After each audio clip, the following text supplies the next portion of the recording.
ప్రాంత ప్రజలందరికీ ధన్యవాదాలు. 7 గంటల ఉదయాలు లేచి 7 గంటల నుంచి ఓటింగ్ మొదలైంది.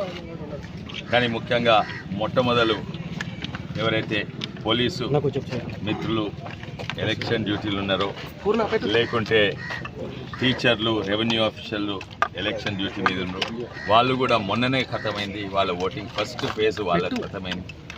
వాళ్ళు కూడా భారీ సంఖ్యలలో వచ్చి ఓటేసిండ్రు.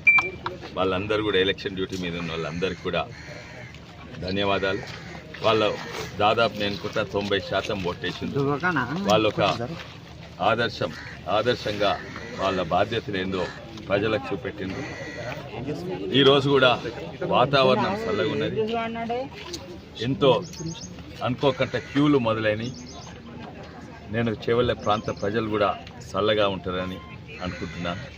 తప్పనిసరిగా ఎవరికి ఓటేసినా గెలుపు నిజాయితీకి, ధర్మానికి ఓటు గెలుస్తుందని నేను అనుకుంటున్నాను. మరోసారి అందరికీ ధన్యవాదాలు. భారత్ మాతాకి జై. ఇప్పుడు 6 గంటల నుంచి 7 గంటల నుంచి 6 గంటల ప్రజలు మిత్రులందరికీ ఒక విజ్ఞప్తి, మీరు పోయి అందరికి చెప్పండి వచ్చి ఓటేయమని. ఈరోజు 6 గంటల వరకు ఉంది. సాధారణంగా 5 గంటలకు ముగించుతుంది, కానీ ఈరోజు 6 గంటలకు ఓటింగ్ బూత్ లోపలికి వస్తే ఇంకా లేట్ అయినా కూడా అక్కడనే వస్తారు. అందరు కూడా భారీ సంఖ్యలో 90% కంటే ఎక్కువ ఓటు ఉండాలని కోరిక. అయితే ప్రజాస్వామ్యం గట్టిగా బలంగా ఉంటుంది.